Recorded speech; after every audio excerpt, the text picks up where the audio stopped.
Hello everyone, welcome to the study bit. आज हम संगम as पढ़ेंगे। तो देखो, फर्स्ट थिंग तो ये समझना हमें, ये संगम क्या है। संगम जो ये वर्ड है ना, ये डिराइव होता है संघ वर्ड से। संघ मीन्स ग्रुप ऑफ पीपल, है ना। तो जहाँ ग्रुप ऑफ पोइट उनका असेंबली हुआ, है ना, और जहाँ बहुत सारे पोइट मिले और जो कंपाइलेशन हुआ है ना, उसको संगम कहा जाता है। जैसे 3 संगम हुए हैं। अब ऐसा बोला जाता है कि नॉर्थ साइड से, इट मीन्स नॉर्थ इंडिया से अगस्त ऋषि आए थे साउथ इंडिया, ठीक है ना। तो उन्होंने फर्स्ट संगम को, वो फर्स्ट संगम के चेयरमैन थे, है ना। अब देखो, बट उनसे रिलेटेड हमारे पास कोई लिटरेरी एविडेंस अभी आई मीन सर्वाइव नहीं है। जो बुक उनके टाइम पे जो लिखा गया है वो नहीं है। तो जो फर्स्ट संगम हुआ है वो हुआ है थेन मदुरई में।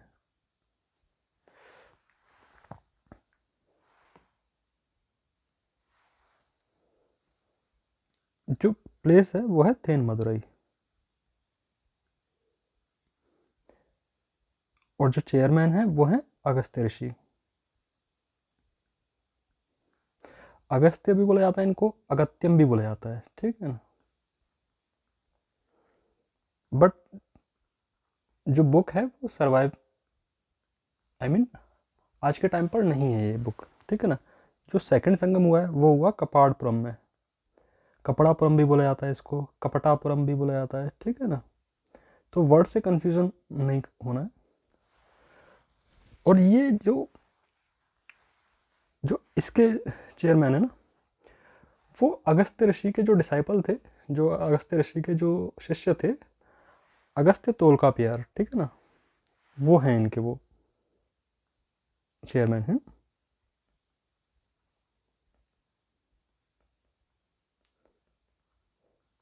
अब इन्होंने लिखा है तोलकापियम।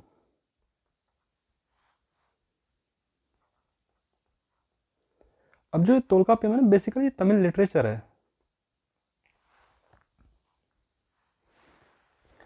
देखो, हम यहाँ थोड़ा सा पढ़ते हैं। जो ये सेकंड संगम है ना, ये कपड़ापुरम में ऑर्गेनाइज हुआ है, ठीक है ना।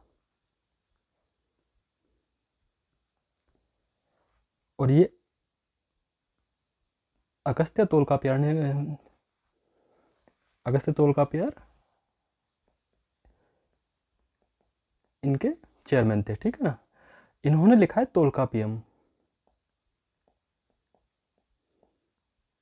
अब तोलकापियम क्या है? तोलकापियम बेसिकली तमिल लिटरेचर है ना, सॉरी तमिल ग्रामर है ये, ठीक है। एंड और ये एक यही बुक है जो अभी सर्वाइव है, जो सेकंड संगम से है, ठीक है ना। और ये याद रहे, ये अगस्त तोलकापियम कौन है? ये अगस्त ऋषि के डिसाइपल हैं, ठीक है ना। फिर थर्ड संगम हुआ है। थर्ड संगम हुआ है मदुरई में। बेसिकली देखो, जो ये अभी जो तीनों संगम हुए हैं ना, ये ओल्ड मदुरई और न्यू मदुरई से बेसिकली रिलेट, ये मदुरई से ही रिलेट करते हैं, ठीक है ना। तो ये हुआ, ये ये तो प्लेस है, ठीक है ना, मदुरई में हुआ है। और जो इसके चेयरमैन हैं वो है नाक्किरार, ठीक है ना। अब जो इनके टाइम पर जो संगम हुआ है, वहाँ से संगम एज का कॉर्पस स्टार्ट होता है, ठीक है ना। इसके बाद सारा संगम लिटरेचर जो एग्जिस्ट है, जो मतलब आज के टाइम पर है, वो थर्ड संगम से है, ठीक है ना, ये याद रहे। अब देखो, जो ये जो संगम लिटरेचर है ना, ये याद रहे, इसको मुचंगम भी बोला जाता है,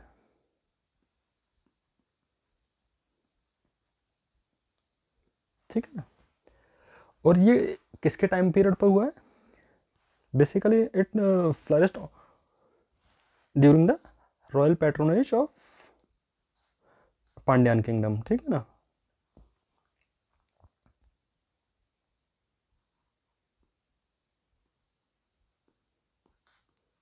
ऑफ पांड्यन डायनेस्टी, ठीक है ना,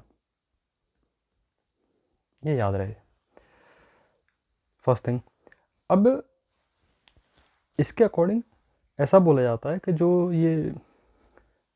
भी संगम लिटरेचर ये कंपाइल हुआ है बेसिकली सेकुलर फॉर्म में है ना। जैसे अब तक हमने देखा था कि वैदिक एज में वो रिलीजियस टेक्स्ट था, बुद्धिज़्म में भी रिलीजियस टेक्स्ट थे, एज सेम एज जैनिज़्म में था। बट यहाँ पर एक ये सेकुलर लिटरेचर है, ये फोकस करता है कि जो डे टू डे जो जैसे कि जो एवरीडे जो थीम्स थी ना, जो कि तमिलकम टेक्स्ट में थी, है ना। अब देखो यहाँ ये वर्ड तमिलकम बहुत आएगा। अब देखो ये तमिलकम क्या है, तमिलकम वो है जो तिरुपति हिल और सदर्न मोस्ट टिप ऑफ, देखो मैं यहाँ पर लिख देता हूँ पहले, the land between Tirupati hill and the southern most tip of the peninsula.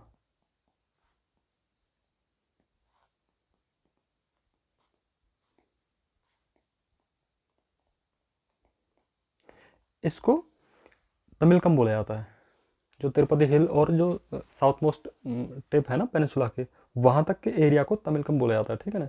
ये और ये हो गया, ठीक है ना। अब देखो ऐसा ही बोला जाता है कि अभी जो एक्सकवेशन हुआ है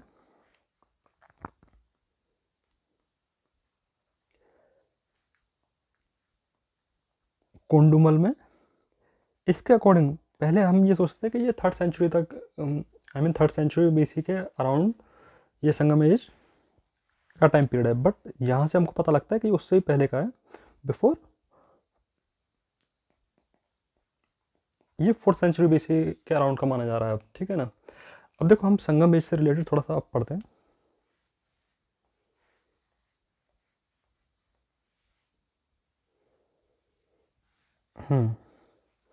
तो देखो अब हम संगम एज से रिलेटेड पढ़ेंगे। देखो जो ये संगम है ना, संगम के 18 मेजर वर्क हैं, ठीक है ना। अब जो 18 मेजर वर्क हैं उनको बोला जाता है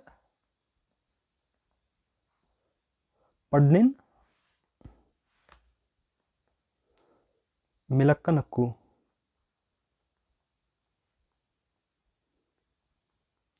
देखो ये वर्ड थोड़ा कॉम्प्लिकेटेड है, ये याद रहे, है ना। अब जो 18 मेजर वर्क है ना संगम के, इनको क्या बोला जाता है, पड्निन मिलक्का नक्कू। अब इसी में है 8 एंथोलॉजी हैं और 10 इडील्स हैं। बेसिकली ये 10 सॉन्ग हैं, ठीक है ना। जो 8 एंथोलॉजी हैं इनको बोला जाता है इतुतोकाई,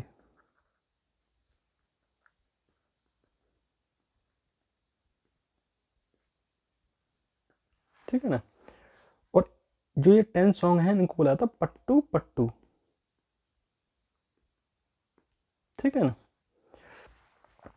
अब इसमें मैंने हालांकि उसमें पीडीएफ में लिख के दिया है, ठीक है ना। ये 2381 पोएम्स है ना। और ये 473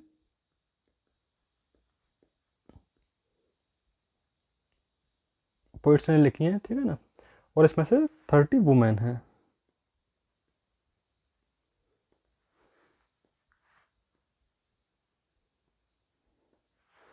वैसे मैंने लिखा है उसमें, ठीक है ना। अब ये हो गया। अब जो संगम एज का जो थीम है, अब देखो हम तो ये हमने क्या पढ़ा, ये 18 मेजर वर्क पढ़े हैं, ठीक है ना। अब इससे आगे हम ये देखते हैं कि जो संगमेश का जो थीम है ना, थीम को दो पार्ट में डिवाइड करा गया है, ठीक है ना, जिसमें एक तो है अहम, इनको अकम भी बोला जाता है, इनको अगम भी बोला जाता है, ठीक है ना। ये जो है ना, इसमें क्या है कि जो भी पोएम या जो भी टेक्स्ट लिखा गया है वो लव एंड रोमांस से रिलेटेड है, ठीक है ना। किस पे? लव एंड रोमांस से रिलेटेड है। फिर है पुरम। अब पुरम में क्या है? वॉर से रिलेटेड है ये, ठीक है ना, और गुड एंड इविल से रिलेटेड है, ठीक है ना, और कम्युनिटी के बारे में इसमें मेंशन करा गया है, एंड किंगडम के बारे में मेंशन करा गया है। ये इन सब के बारे में मेंशन करता है। अब ये हो गया संगमेश का थीम। अब देखो, संगम लिटरेचर को डिवाइड करा गया दो ग्रुप में। एक तो है नैरेटिव, एक है डायरेक्टिव।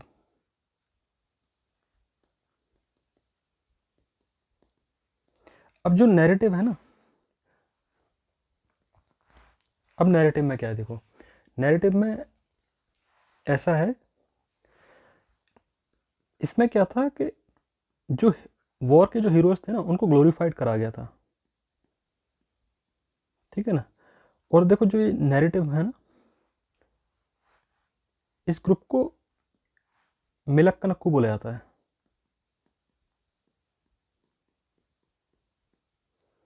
और ये मिलक्का नक्कू मैंने अभी आपको पढ़ाया था, ये 18 मेजर वर्क में से एक है, ठीक है ना। अब इसी के मैंने अभी आपको बताया भी था कि जिसमें 18 मेजर वर्क हैं, जिसमें से 10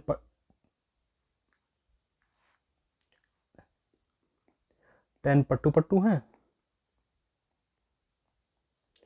और 8 इतुतो का ही है। अब देखो ये याद रहे कि जो ये इतुतो का ही है ना, ये एंथोलॉजी है। अब यहाँ से इस एंथोलॉजी में से भी और एंथोलॉजी हुई हैं कि जैसे एक स्टोरी है, ठीक है ना। अब एक स्टोरी का कोई भी कैरेक्टर है, उससे रिलेटेड उसका स्टोरी एक सेपरेट है ना। तो यहाँ पर एंथोलॉजी का भी एंथोलॉजी है, ठीक है ना, ये याद रहे। नैरेटिव को मिलक्कनक्कू बोला जाता है, और जो डायरेक्टिव है ये बेसिकली डायरेक्टिव इन नेचर होता है। इसमें इसमें जो भी स्टोरी है उसको एक डायरेक्ट फॉर्म में उनको एक्सप्लेन करा गया है, ठीक है ना।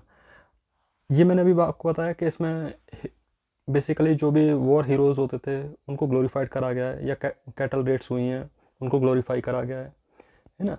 जो डायरेक्टिव है, अब डायरेक्टिव में एक है बहुत फेमस है, तिरुवल्लुर,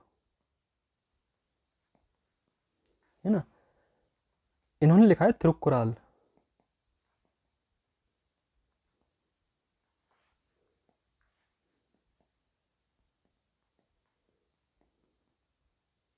अब जो ये तिरुक्कुराल लिखा है ना, इसको बेसिकली फिफ्थ वेदा बोला जाता है इनको, of Tamil literature. Tamil literature नहीं, बेसिकली तमिलनाडु का फिफ्थ वेद बोला जाता है इसको, ठीक है ना। और इसमें इन्होंने एक्सप्लेन क्या करा है ये याद रहे, जो तिरुक्कुराल में जो एक्सप्लेन करा गया है वो फिलोसफी को एक्सप्लेन करा गया है।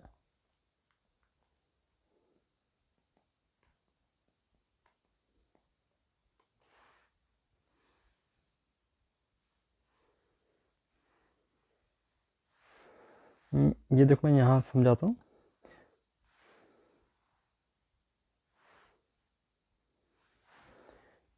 तिरुक्कुराल में फिलोसफी,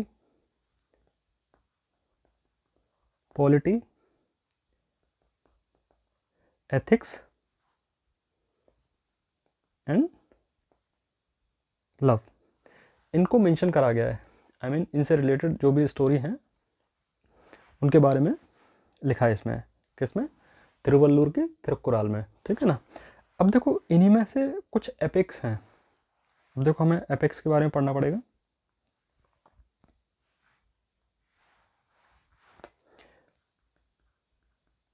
ये एपिक्स बहुत फेमस हैं, जिनमें फर्स्ट है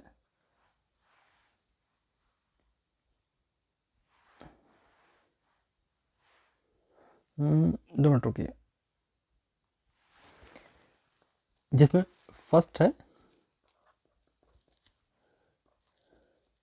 शिलप्पाड़ीकरम। अब देखो जो ये शिलप्पाड़ीकरम है ना, ये बेसिकली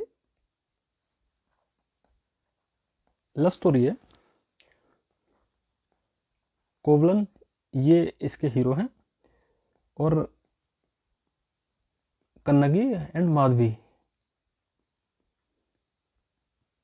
ये इनकी स्टोरी है, ठीक है। देखो बेसिकली ये मैं आपको एक स्टोरी समझाता हूँ। ये कोवलन एंड कन्नगी ये हस्बैंड वाइफ थे। तो कोवलन ये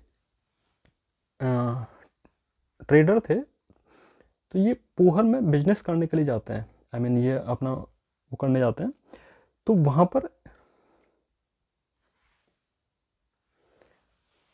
पर ये माधवी के कांटेक्ट में आते हैं। माधवी ये डांसर रहती हैं, ठीक है ना।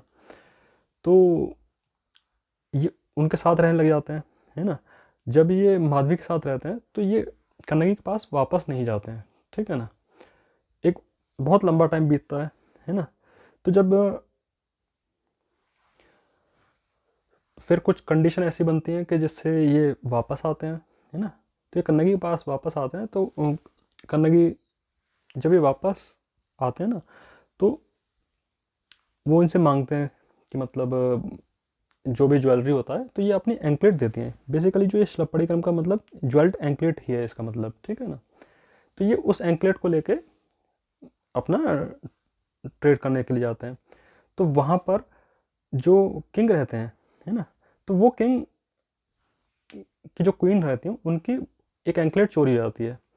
तो कोई इनके ऊपर आई मीन ब्लेम करता है कि जिससे कि कोवलन ने इस एंकलेट को चुराया है। क्योंकि जो कन्नगी की जो एंकलेट होती है वो सेम ऐसे ही होती है जैसे क्वीन की एंकलेट होती है। तो जो जो वहाँ के किंग रहते हैं वो कोवलन को देखते हैं कि इन्होंने मतलब क्वीन की एंकलेट चुराई है, तो वो इनको एग्जीक्यूट कर देते हैं, फांसी की सज़ा सुना देते हैं, और कोवलन इसमें मारे जाते हैं, ठीक है। अब कोवलन को फांसी आती है, ये सोच के फिर आई मीन ये सब कन्नगी को पता लगता है। तो फिर कन्नगी श्राप देती हैं कि पूरा मदुरई जल के राख हो जाएगा। अब देखो ये एक स्टोरी है, मैंने आपको बहुत शॉर्ट में समझाया है। इन्हीं के उससे कन्नगी कल्ट स्टार्ट होता है, ये हम पढ़ेंगे आगे।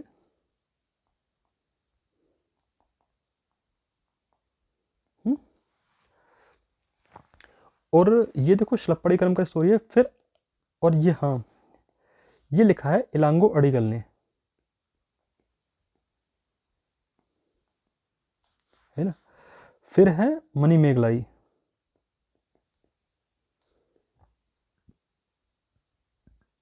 ये लिखा है सत्ताई सत्तनार ने,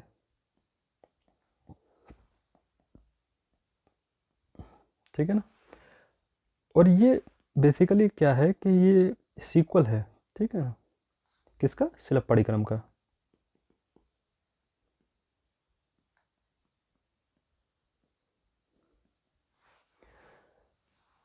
ठीक है ना। ऐसा बोला जाता है कि ये जो इलांगो अडिगल है ना, ये चेरा किंग सेंगुट्टवन के ब्रदर थे, ठीक है ना। और जो ये मनी मेघलाई जो लिखी गई है, इसका टाइम पीरियड ऐसा बोला जाता है कि ये 5th-6th century BC, 5th-6th century के अराउंड में लिखी गई है, ठीक है ना। और ये ध्यान रहे जो 27 सतनार है ना, ये जिसने लिखी है वो बुद्धिस्ट स्कॉलर थे। तो इन्होंने अपने पॉइंट ऑफ व्यू से लिखा है। असल में ये माधवी और कोवलन से जो डॉटर होती है ना, वो बाद में बुद्धिज़्म को एडॉप्ट कर लेते हैं, है ना। तो इससे रिलेटेड है ये, ठीक है ना। फिर थर्ड एपिक है शिवग सिंधमणि। अब ये लिखा है थीरू काडेवर, थिरुत्तो काडेवर भी बोला जाता है इनको। अब जो ये थिरुत्तो काडेवर है ना, ये एक जैन स्कॉलर है, ये भी याद रहे।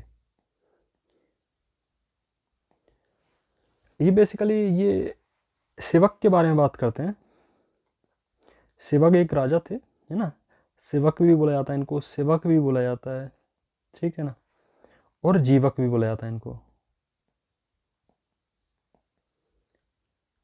और ऐसा बोला जाता है कि ग्रेट किंग थे साउथ इंडिया के, ठीक है ना। और देखो ये मैंने अभी आपको बताया कि जो 27 सतनारा और इलांगो अडिगल है, ये चेरा किंग सेंगुटवन के कंटेम्पोररी माने जाते हैं, ठीक है ना। ये था संगम लिटरेचर, ठीक है ना। और यहाँ पर ही हमारा संगम लिटरेचर कंप्लीट होता है। इसके बाद हम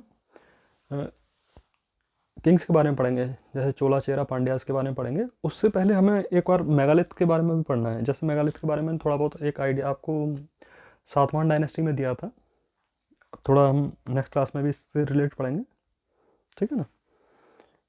and thank you for watching.